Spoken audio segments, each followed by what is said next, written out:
Hello जी, नमस्कार सभी को। स्वागत आप सभी का डुल फैमिली व्लॉग्स के एक और नए व्लॉग में। और हम सब ठीक हैं। आशा करते हैं कि आप सब भी ठीक होंगे, अपने अपने घरों में स्वस्थ होंगे, मस्त होंगे और अपने अपने कामों में व्यस्त होंगे। तो ये क्लिप है बड़ी दिवाली की शाम की, जब मैं सब्जी छौंक रही थी। और जिस टाइम मैं वॉइस ओवर कर रही हूँ तो आज है बुधवार और कल था सूर्य ग्रहण। तो आप सभी ने देखा ही होगा सूर्य ग्रहण। और सूर्य ग्रहण के बारे में मैं एक बात आपको बताना चाहती हूँ, जो कि मेरी सासू माँ ने मुझे बताई थी, या ये कहूँ एक छोटी सी कहानी है।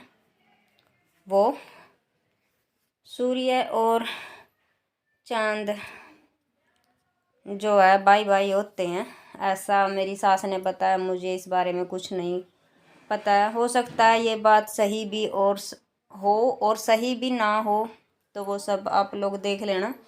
मैंने जैसी सुनी है वैसी मैं आपको बता दूंगी। तो जैसे मैंने सुना है वैसा ही मैं आपको बताऊंगी। और अभी लगी थी मैं सब्जी छौंकने, आलू मटर की सब्जी बनाई थी हम लोगों ने।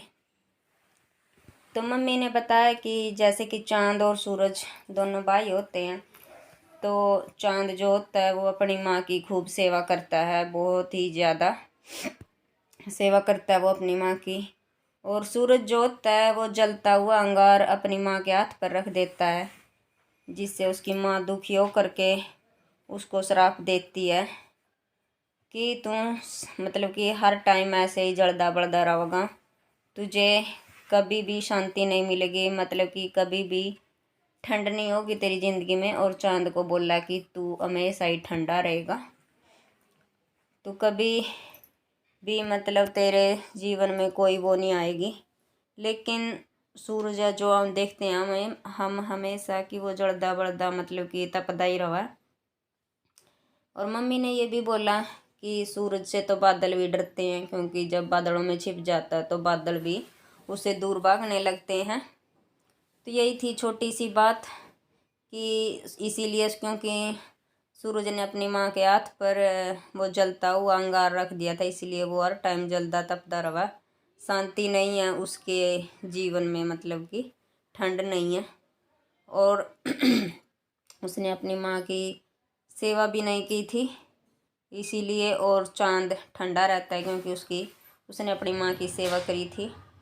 और आप लोग बताइएगा कि ये बात मतलब कि सही है या नहीं है, क्योंकि मुझे नहीं पता, इसलिए मैंने जो सुना था मेरी सास ने मुझे बताया था तो वही मैंने आपको बता दिया है। और हमारे यहाँ पर ग्रहण लगा था 4:30 बजे के करीब और 5:45 बजे के करीब, मतलब कि ख़त्म हुआ था। और आप लोग बताइएगा कि आपके यहाँ कितने टाइम के लिए लगा था। और ग्रहण के मतलब समापन के साथ साथ ही सूर्यास्त भी हो गया था। मैं क्लिप निकालना चाहती थी लेकिन निकाल नहीं पाई, क्योंकि जब मैंने उसे देखा तब ठीक था वो, और वो तभी मैं अपना फ़ोन ले जाना भूल गई ऊपर। दोबारा लेकर के गई तब तक तो सूर्य ही अस्त हो चुका था, इसलिए नहीं दिखा पाई। सोचा था कि क्लिप निकालूंगी और आप लोगों को दिखाऊंगी, लेकिन नहीं निकाल पाई, इसके लिए सॉरी। तो देखिए अभी आ चुके हैं हम नीचे गोवर्धन पूजा के लिए। तो आप लोग बताइएगा कि आप लोग गोवर्धन पूजा में क्या क्या रखते हैं।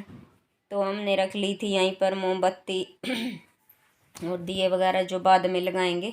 और गोवर्धन पूजा 7:30 7:15 के करीब की थी हम लोगों ने। और बताइएगा कि आप लोगों के यहाँ भी ऐसे ही बनाते हैं गोवर्धन। तो इसमें होते हैं खील खिलौने, और चांदी का सिक्का रख लिया था, और मंदानी रखी है। और बहुत से लोग तो गन्ने भी रखते हैं, मेरी माई के साइड भी रखते हैं गन्ने, यहाँ भी रखते थे। लेकिन अब तो ये है कि मिलते ही नहीं है किसी के यहाँ। पहले तो सभी लगाते थे तो इसलिए आसानी से मिल जाते थे, लेकिन अभी क्या है, अभी नहीं मिलते हैं। जिसको मिल जाते हैं वो रख लेते हैं, और जिसको नहीं मिलते वो ऐसे ही अपनी पूजा कर लेते हैं। और जब हम छोटे थे तब तो मतलब कि मेरे मायके में बहुत ईख लगाते थे।